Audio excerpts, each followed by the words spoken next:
ترمذی کی روایت ہے، بنی اسرائیل میں ایک نوجوان تھا کفل، روزانہ نئی لڑکی اپنے کمرے میں لاتا تھا، شراب اور لڑکی اس کی زندگی تھی۔ ایک رات ایک لڑکی کو لے کر آیا، 60 دینار پاکستان کا 12 لاکھ روپیہ بنتا ہے، اور آپ کا 1 لاکھ بنتا ہے۔ 1 لاکھ رینڈ دے کر وہ ایک لڑکی کو لے کر آتا ہے۔ جب کمرہ بند کیا تو دیکھا وہ لڑکی رو رہی تھی، تو کفل کہتا ہے میں زبردستی تو نہیں لے کر آیا، ڈیل کر کے لایا ہوں۔ تو وہ روتے بولی، کفل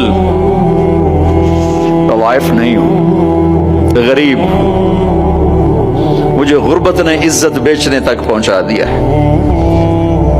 میں کہا کرتا ہوں جب مالدار لوگ زکوٰۃ نہیں دیتے تو غریبوں کی بیٹیاں طوائف بن جاتی۔ جب مالدار لوگ اپنے دنیا کو جنت بناتے ہیں اور غریبوں کو بھول جاتے ہیں تو غریبوں کی بیٹیوں کی عزتیں یوں نیلام ہوتی ہیں۔ وہ ساری زندگی کے لیے طوائف کا داغ اپنے ماتھے پہ لیتی ہیں اور زندگی بھر عزت کا ایک لمحہ نہیں گزار سکتی۔ اور طوائفوں سے کھیلنے والے وہ ویسے ہی مسٹر رہتے ہیں، وہ ویسے ہی ہز ہائنس رہتے ہیں، ویسے یور آنر رہتے ہیں۔ ایک بچی کی عزت برباد ہو گئی اور اس خبیث کی عزت ویسے کے ویسے ہے۔ اس لیے تو میرے اللہ نے قیامت کا دن رکھا ہے، اس لیے تو میرے اللہ نے قیامت کا دن رکھا ہے۔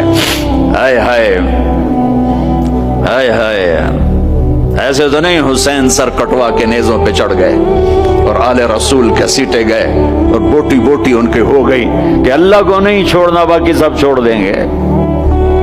جس امت کے پاس کربلا کی تاریخ ہو وہ امت نماز چھوڑ دے، وہ امت جھوٹ بولے، شراب پی، زنا کرے۔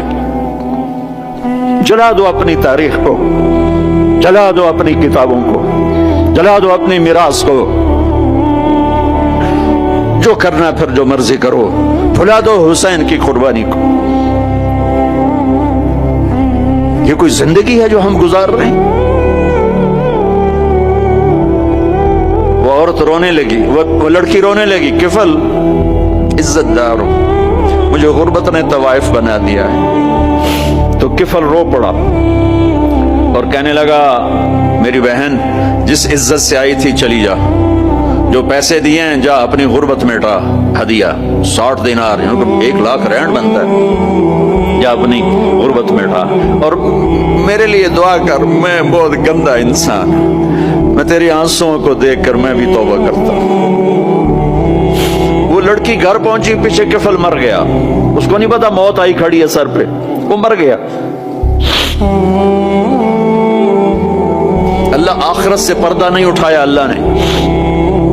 وَمِن وَرَائِهِمْ بَرْزَخٌ إِلَى يَوْمِ يُبْعَثُونَ، پردہ ہے، مر گیا، کیسے مرا، کس حال میں مرا، کچھ پتہ نہیں۔ اس کی قدردانی پہ قربان جاؤ۔ کل اگر یہ مردہ ملتا نا اپنے گھر میں، اس کو کسی نے اٹھانا نہیں تھا، کمرے میں ہی دبا دینا تھا، وہیں پتھروں میں اس کو دبا دینا تھا، یہ ایسا انسان تھا، لیکن وہ تو توبہ کر چکا تھا۔ اور توبہ کے بعد کی زندگی 15 منٹ، آدھا گھنٹہ، گھنٹہ، سوا گھنٹہ، 2 گھنٹے ہے، اور 30 سال کی زندگی زنا اور شراب میں ہے، اور آدھے گھنٹے کی زندگی میں صرف نیت کی ہے۔ کل تک تو بھی سورج بھی نہیں دیکھا اور موت نے آ کے اٹھا لیا۔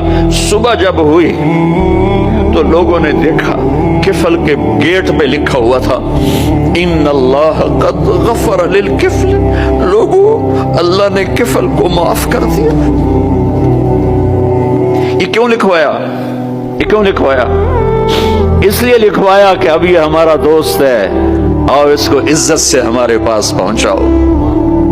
یہ شرابی بھی تھا، یہ زانی بھی تھا، یہ سب کچھ تھا۔ تو اس سے بڑا قدردان کوئی ہے کہ نیکی کرنے کا ایک دن اس کے پاس نہیں؟ ابھی آج اس نے نیت کی ہے کہ آج کے بعد میں نیک بن کے زندگی گزاروں گا، اور موت نے مہلت نہیں دی۔ خالی نیت پر میرے اللہ نے کیا کر دیا، اتنا بڑا مین گیٹ پہ نورانی سطر سے لکھا ہوا تھا ان اللہ قد غفر للکفل، اللہ نے کفل کو معاف کر لیا، یعنی جاؤ اس کو عزت کے ساتھ لے کر آؤ اور میرے دربار میں پہنچاؤ، یہ اللہ ہے۔ میرے عزیزو، اللہ کے واسطے اپنے اللہ سے دوستی کر لو، اپنے اللہ کو اپنا بنا لو۔